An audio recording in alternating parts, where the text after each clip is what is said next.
आणि या आचारसंहितामध्ये अशा पद्धतीचं एखादा GR काढता येऊ शकेल का? आणि त्याच्या काय अडचणी आहेत का सरकार म्हणून काय? नाही बघा, हे आंदोलन आहे, हा GR काही नवीन निघत नाही आहे. हा GR काढलेल्या GRचं मॉडिफिकेशन होते आणि त्याचं परिपत्रक निघतंय त्या GRला पकडून. त्याच्यामुळे असा कुठलाही अडचण नाही. आणि अडचण असेल तरी त्या अडचण आम्ही कायदे तज्ज्ञाचं मत घेऊन निश्चितपणे चर्चा करू. आणि आचारसंहिता ही विधान परिषदेची आहे, लोकल इलेक्शन बॉडीची नाही आहे. त्यामुळे मला वाटतं अशी कुठली अडचण यायला नको. मला याच्यातली माहिती नाही, परंतु निश्चितपणे आता आपण हा विषय मुद्दा काढला आहे, तर सोमवारी सकाळी चीफ इलेक्शन कमिशनशी बोलून याच्यावरती निर्णय घेऊ. बरं, तुम्ही काल जरांगे यांची भेट घेतली, त्यानंतर आता ओबीसी नेते भडकलेले आहेत. विजय वडेट्टीवारांचं विधान आहे, ओबीसी समाजानं लक्षात ठेवावं, हे सरकार तुमच्या बाजूनं नाही आणि तुम्ही जो GR काढणार त्यामुळे ओबीसींवर अन्याय होणार, असं त्यांची भूमिका आहे. विजूभाऊंचे मित्र आहेत, त्यामुळे ते विरोधी पक्षाची भूमिका सातत्याने मांडत असतात. आता सध्या त्यांनी मान ओबीसीच्या खांद्यावर ठेवली आहे. विजूभाऊंना मी एकच सांगेन की हे सरकार सर्वसामान्य जनतेचं, शेतकऱ्याचं, कष्टकऱ्याचं, कामगारांचं, युवकांचं, तरुणांचं, प्रत्येकाचं एक सरकार. त्यामुळे देवाभाऊंचं हे सरकार हे तुम्हाला देखील न्याय देईल, राजकीय व्यक्ती म्हणून तुम्हाला देखील न्याय देईल आणि सर्व समान जनतेला न्याय देईल याची मला खात्री आहे. त्यामुळे विजूभाऊंना माझी विनंती आहे, त्यांचा वैयक्तिक असा कुठला रोष असेल किंवा प्रश्न असेल तर त्यांनी मला मित्र म्हणून विचारावं, नेता म्हणून विचारावं, त्याला मी उत्तर देईन. दुसरे ओबीसी नेते बबनराव तायवाड यांचं असं म्हणणं आहे, आम्ही बारीक लक्ष ठेवून आहोत, आमच्या विरोधात जर काही केलं तर आम्हाला सुद्धा कोर्टात जावं लागेल किंवा जे काही योग्य ते करावं माझ्या लागेल. बबनराव पण अत्यंत अभ्यासू असे ओबीसी समाजाचे नेते आहेत. अनेक वेळा माझी त्यांची भेट देखील झाली आहे. आम्ही असं कुठलंही कृत्य केलं नाही ज्याच्यामुळे त्यांना कोर्टात जावं लागेल. आम्ही असं कुठलंही वाक्य वापरलं नाही की ज्याच्यामुळे त्यांना कोर्टात जावं लागेल.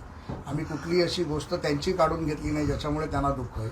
तर बबनदादांना देखील मी सांगेन की दादा, जे आहे ते नियमात आहे. आणि काल माननीय मुख्यमंत्र्यांनी देखील नागपूर येथे सांगितलं की कुठल्याही समाजावर अन्याय न होता आमची भूमिका, आम्ही सगळ्या समाजाला एकत्र करून त्यांचा हक्क देण्याचा प्रयत्न. तिसरे ओबीसी नेते लक्ष्मण हाके आता तुमच्यावर जास्त चिडले आहेत. मनोज जरांगेंना राजकारणाचे वेध लागले आहेत आणि तुमच्या मदतीनं त्यांना थलपती व्हायचं आहे म्हणताय. मी लक्ष्मण हाकेंना ओळखत नाही. अनेक दिवस ते मला शिव्या देत आहेत. जसं दादानी सांगितलं की त्यांना लोकांनी सांगून त्यांच्यात परिवर्तन झालं, तसं माझ्यात देखील परिवर्तन झालं म्हणून आजकाल मी भगवद्गीता घेऊन फिरतो.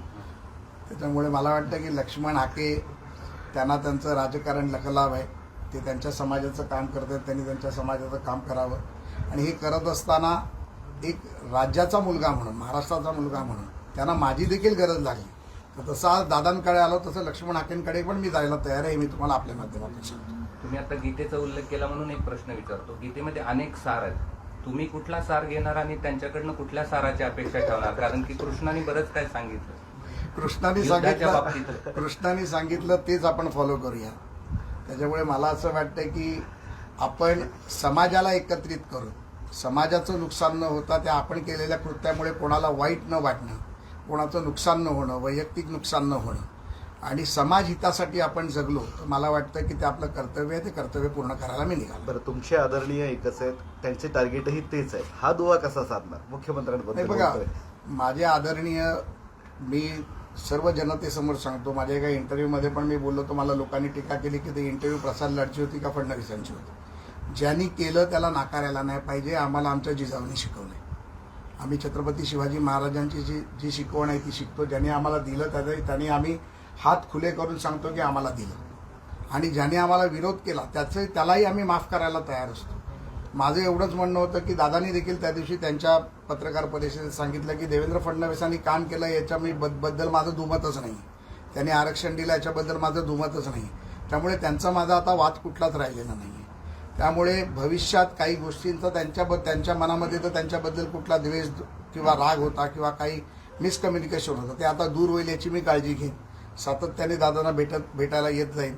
त्यामुळे छत्रपती संभाजीनगरला आलो की तुमची पण भेट होईल.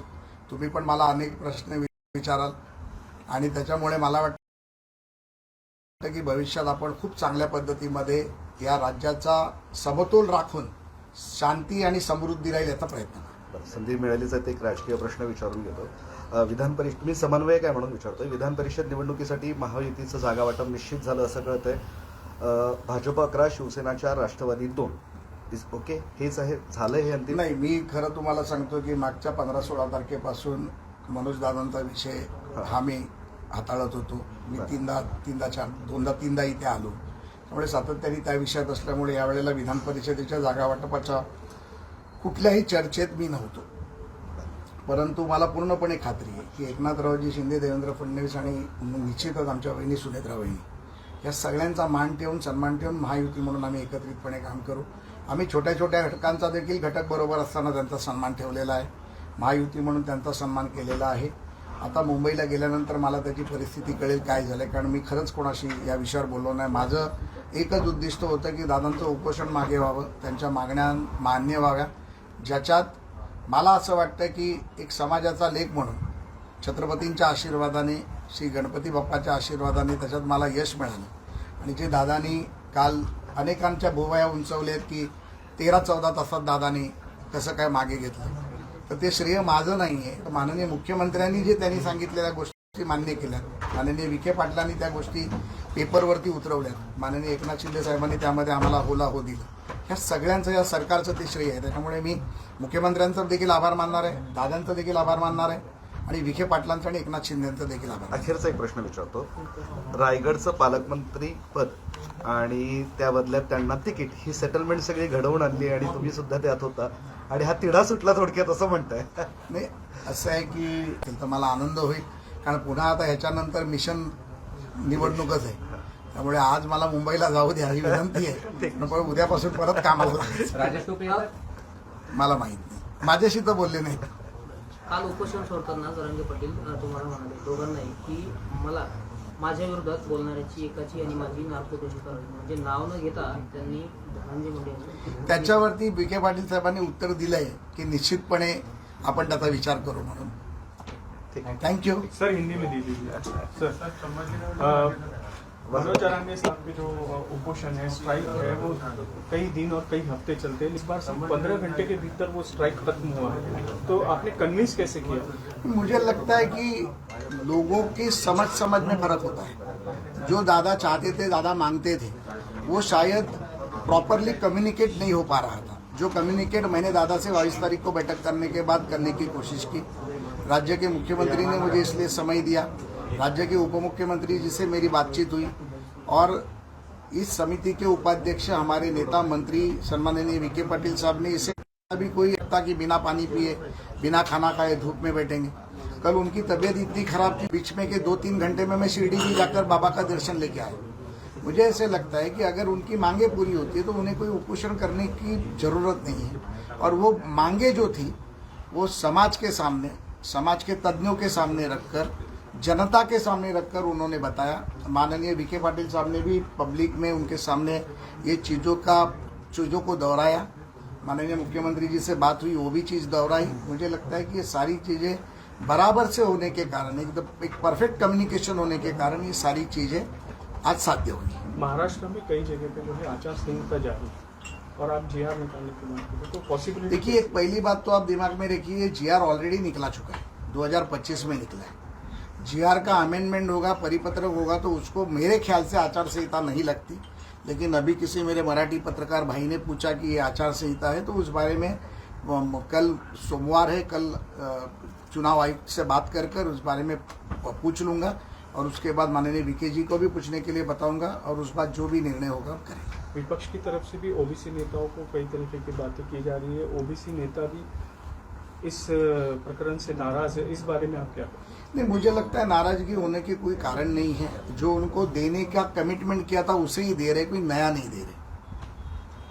जो उनको बताया गया था कि ये मिलेगा, ये मिलेगा, ये मिलेगा, और उनकी जो अंदर की जो आग है या अंदर की जो आवाज़ है, ये गरीब मराठाओं को एजुकेशन मिलना चाहिए, नौकरी मिलना चाहिए, उनके ऊपर अन्याय हुए तो अन्याय दूर होने चाहिए, उन्हें स्कॉलरशिप मिलनी चाहिए, उन्हें हॉस्टल मिलना चाहिए.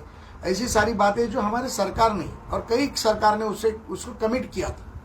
हाउस ऑफ द फ्लोर के ऊपर एक मत से वो सैंक्शन किया था. उसके बाद अगर वो चीज़ें किसी के शुक्राचार्य के कारण अगर वो नहीं हो रही है और उसके लिए अगर वो सरकार के पास गुहार मांगते हैं, उसमें कोई अमेंडमेंट मांगते हैं, तो अमेंडमेंट करना, सरकार माए बाप है. माए बाप सरकार अगर उनकी बातों को लेकर अगर कोई अमेंड करती है तो मुझे लगता है कि वो सरकार का कर्तव्य है. जो सरकार करना चाहती है और वो सरकार ने करने का काम किया। इसमें मैंने सिर्फ सेतु बनने का काम किया। जो सेतु प्रभु राम ने बनाया था वैसे ही सेतु आज सरकार के बीच में और दादा के बीच में मैंने बनने का काम किया। Thank you thank you.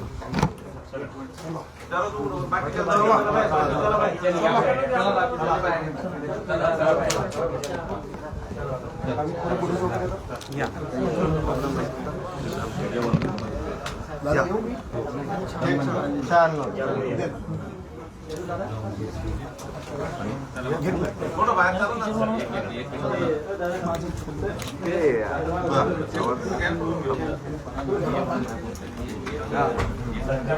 सगळ्या मीडिया आपण 5 मिनिटं थांबू ना त्यांना बोलायचं का? नाही बोला. देश विदेशातील प्रत्येक घडामोडींचे लाईव्ह अपडेट मिळवण्यासाठी आता साम टीव्हीच्या सर्व सोशल मीडिया प्लॅटफॉर्मला लाईक, फॉलो आणि सबस्क्राईब करा. तसंच सर्व नोटिफिकेशनसाठी बेल आयकॉन प्रेस करायला विसरू नका.